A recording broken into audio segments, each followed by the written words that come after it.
하나님 말씀은 열왕기하 10장 32절에서 36절까지의 말씀입니다. 열왕기하 10장 32절에서 36절입니다.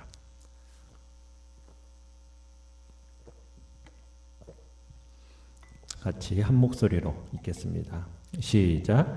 이때에 여호와께서 이스라엘에서 땅을 잘라내기 시작하심에 하사엘이 이스라엘의 모든 영토에서 공격하되 요단 동쪽 길르앗 온 땅 곧 갓사람과 루벤 사람과 므낫세 사람의 땅 아르논 골짜기에 있는 아로엘에서부터 길르앗과 바산까지 하였더라. 예후의 남은 사적과 행한 모든 일과 업적은 이스라엘 왕 역대지략에 기록되지 아니하였느냐. 예후가 그의 조상들과 함께 잠에 사마리아에 장사되고 그의 아들 여호아하스가 그를 대신하여 왕이 되니라. 예후가 사마리아에서 이스라엘을 다스린 횟수는 28회이더라. 아멘.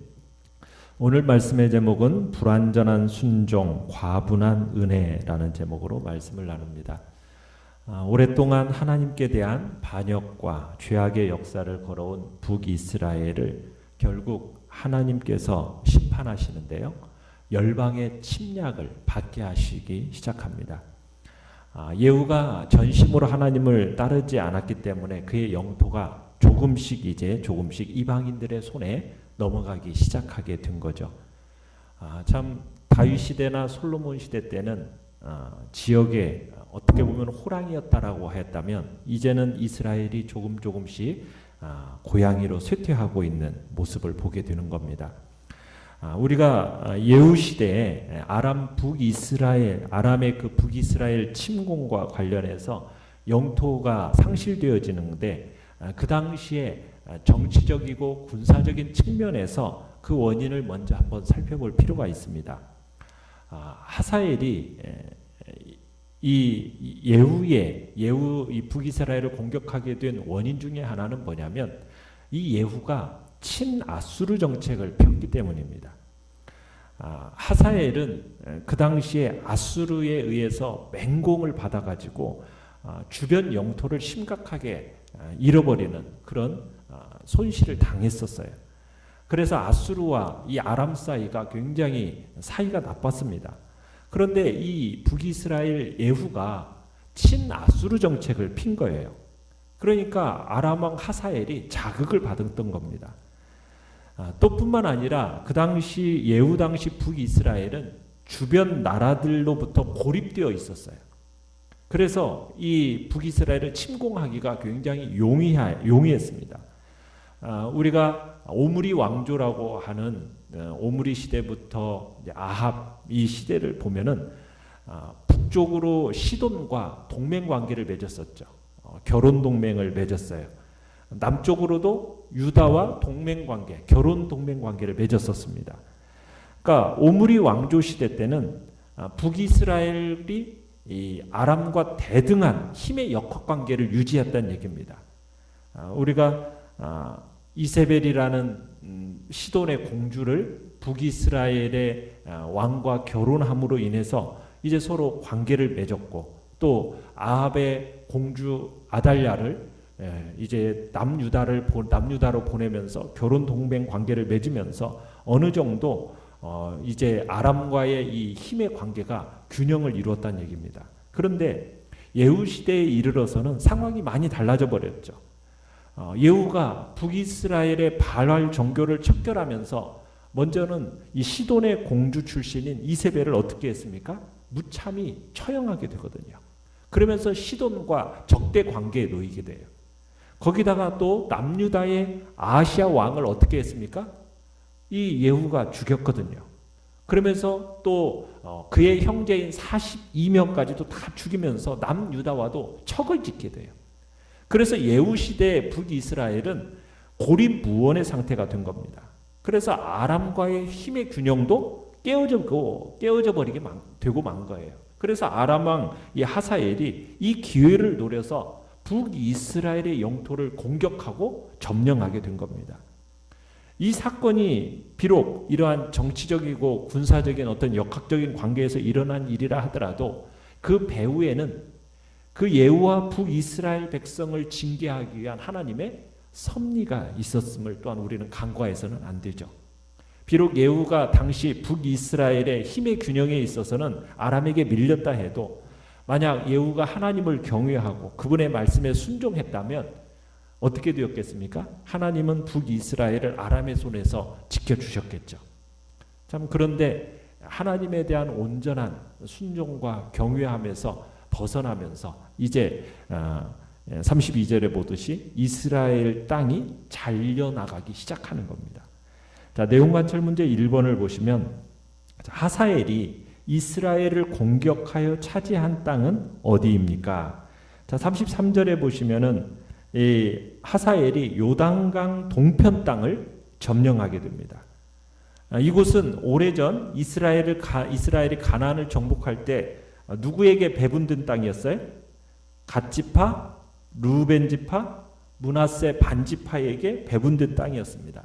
특히 길르앗과 바산 땅은 풍요로운 땅이었어요.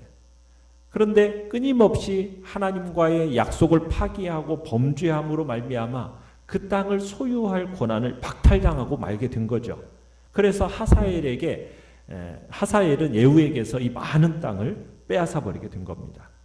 자, 내용 관찰 문제 2번을 보시면 예후의 왕위는 누가 대신했으며 예후가 왕위에 머문 횟수는 몇 년입니까? 자, 35절에 보시면은 예후의 뒤를 이어서 그의 아들 여호아하스가 왕이 되지요. 자, 예후는 사마리아에서 몇 년 동안 이스라엘을 다스렸습니까? 36절에 보시면 28회 28년 동안 이스라엘을 다스렸습니다. 자, 연구와 묵상 문제 3번을 보시면 외부 침략의 위기가 있었지만 예후의 왕위가 30년 가까이 이어지고 또 그 왕위가 아들에게 이어질 수 있었던 까닭은 무엇입니까? 그것은 예후가 아합 가문을 심판하시려는 하나님의 도구로 선택되어서 하나님의 뜻에 따라서 모든 일을 잘 행하였기 때문입니다. 그러니까 예후는 북이스라엘에 만연한 그 바알 숭배를 뿌리째 뽑는 그 개혁을 단행함에 있어서 하나님을 기쁘시게 했기 때문에 하나님의 마음에 있는 대로 다 행하였기 때문에 하나님께서 예후에게 뭐라고 말씀하셨어요? 네 왕위가 몇 대까지 이어지게 해주겠다? 4대가 이어지도록 해주겠다라는 하나님의 약속이 있었거든요. 그러면서 30년 가까이 그 위협 속에서도 왕위가 이어지고 아들에게로 이어질 수 있었던 것입니다. 참 안타까운 면은 무엇입니까? 예후가 개혁의 칼을 그렇게 뽑았지만 참 완전한 개혁을 실행하지 못한 것에 대해서는 안타까움이 있는 거예요. 아쉬움이 있는 거예요. 참 예후가 하나님의 말씀을 온전히 순종하기만 했더라면 얼마나 좋았을까. 참 온전히 순종하지 못하고 부분적으로 순종한 것에 대한 아쉬움이 큽니다. 아합의 가문을 진멸하고 바알 종교를 척결하듯이 참으로 여로보암의 금송아지 숭배까지도 온전히 참으로 이렇게 다 척결해버렸더라면 얼마나 좋았을까. 그런데 참 여로보암이 저질렀던 잘못된 종교 정책에 대해서는 답습하는 죄악을 저지른 것이 아쉬움으로 남지요. 여호와의 명령보다도 어떻게 보면 자기 왕권 수립이라는 그 부분을 더 앞세웠던 사람으로서 참으로 결국에는 드러나게 된 겁니다. 겉보기에는 예후도 하나님 보기에는 참 잘 지키는 것처럼 하나님의 말씀을 잘 순종하는 것처럼 보이긴 했지만은 왕권 확립이라는 어떤 강력한 정치적 요구 앞에서는 이 금송아지 종교를 그대로 놓아둔 거였어요. 어쨌든 그럼에도 불구하고 하나님은 그 예후를 축복하셔서 그의 집안에 4대의 왕을 약속하셨고 그 예후 후예로서는 여호아스 그리고 요아스, 여로보암 2세 그리고 스가랴 이렇게 이제 4대가 이어지게 됩니다. 4대를 거치는 이 예후 왕조가 몇 년 동안 다스리는지 아십니까? 95년이에요. 95년. 거의 100년이라는 세월을 이스라엘을 다스리게 되는데 북왕국 이스라엘이 210년 지속되었던 것을 생각해 볼 때 이스라엘 역사의 반을 예후 집안이 통치하는 셈이 되는 거죠. 그러나 안타까운 것은 이 아들들 중에 그 누구 하나도 여호와를 사랑하고 여호와의 명령을 따라서 참으로 하나님의 말씀을 순종한 그 왕이 없었다는 점이 안타까운 일입니다. 하나님이 참으로 이스라엘 백성이 존재케 하신 본래의 목적을 생각한 사람이 하나도 없었다라는 것이 아쉬운 점이에요. 특별히 예후 왕조의 손주뻘인 여로보암 2세 때는요, 북이스라엘 역사 가운데 가장 화려한 시기였습니다. 가장 넓은 영토를 차지했었고 가장 정성기를 맞이했던 시기가 바로 이 여로보암 2세 때거든요. 자, 그런데 그러한 하나님의 축복이 주어졌음에도 불구하고 하나님께서 주신 역사적인 사명을 잘 감당하지 못했던, 참으로 민족 존재의 본래 목표를 향해서 행진하지 못한 것은 안타까움으로 남는 겁니다. 그저 오직 세상적인 방법으로 나갔던 것이 아쉬움이 크죠. 느낀 점 4번을 보시면 하나님이 원하시는 일을 행했던 예후를 기억하시고 그와 후손들에게 과분한 은혜를 주시는 것을 보며 무엇을 느낍니까? 그러니까 하나님은 적어도 형식적으로라도 율법을 지켜 쫓아서 행하는 것을 잊지 않으시고 갚아주시는 분이다라는 사실을 우리가 깨닫게 돼요. 그러니까 우리가 그 마음에 하나님 앞에서 정말 말씀을 따라서 진리의 말씀을 따라서 어쨌든 이렇게 순종의 길로 가는 그 자그마한 순종을 하나님은 귀히 보신다는 거예요. 만약 예후가 정치적인 야욕에서 벗어나서 하나님의 은혜를 받아서 하나님께서 세워주신 그 왕답게 하나님의 백성을 이끌어 갔다라면 어떻게 되었겠습니까? 말할 수 없는 큰 은혜를 받았지 않았겠습니까? 하나님께서 정말 자기를 세워주셔서 나라와 그 왕위를 보장해 주신다. 이 사실을 완전히 믿고 순종의 길을 걸어갔다면 얼마나 좋았을까? 그런데 그걸 믿지 못하고 자기 꾀로 자기 자신의 힘으로 나라를 유지해보고 왕권을 수호하겠다라는 그 부분이 참 안타까울 뿐인 거죠. 그나마도 예후가 다른 왕들보다 나은 것이 있다라면 형식상일지라도 율법에 맞춰서 그 일을 순종했다라는 것. 그래서 예후와 그의 후손들에게 과분한 은혜를 주셨던 겁니다.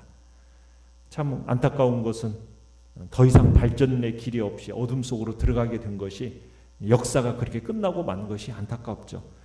같은 일을 하더라도 우리는 정말 마음이 순결한 상태 가운데서 여호와를 사랑하고 그의 법을 존중히 여기는 순수한 동기 가운데 진리의 말씀을 따라서 순종한다면 훨씬 더 큰 복을 받았을 건데 참 그런 이스라엘에게 어떻게 보면은 참으로 큰 광명이 올 뻔했습니다.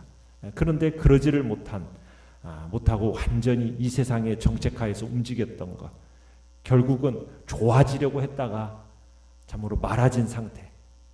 이스라엘의 좋은 이 역사적으로 좋은 길을 가려고 했는데 그 악한 쪽으로 흐르다가 그 물줄기를 완전히 돌이켜서 역전의 기회를 만들 수 있었는데 그 반역의 흐름에서 벗어나서 개선될 수 있었는데 완전히 이스라엘의 역사가 달라질 수 있었는데 참으로 그런 개선될 그 부분이 마지막 부분에서 그렇게 완전한 순종을 하지 못한 것이 대단하게 애석한 일일 뿐입니다.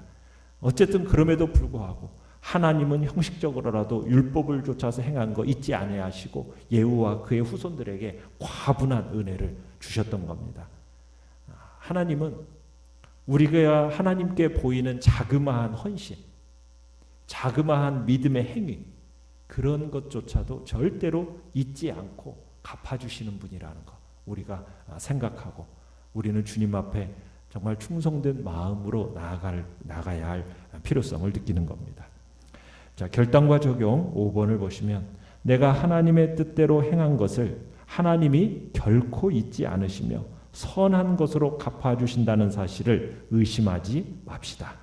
나로 인해 우리 가정이 후손들이 하나님의 은혜를 누리도록 오늘 나는 어떻게 행하겠습니까? 오늘 하루 전심으로 더욱더 주를 의지하시고 순결함으로 나아가는 복된 은혜가 있기를 간절히 바랍니다. 우리의 마음에 정욕을 따라 행하는 일이 없게 하시고 하나님이 어느 한 부분을 나에게 맡겨주시더라도 나는 전심으로 충성됨으로 주의 일을 감당하겠다고 진리의 말씀과 그 법을 순종함으로 거룩하신 하나님의 뜻을 이루어나가겠다고 오늘도 주님 앞에 결단하며 나가시길 바랍니다. 자, 오늘의 기도 같이 읽겠습니다. 시작. 언제나 하나님 편에 서서 행함으로 저를 통해 하늘의 복이 자자손손 흘러가게 하소서. 아멘.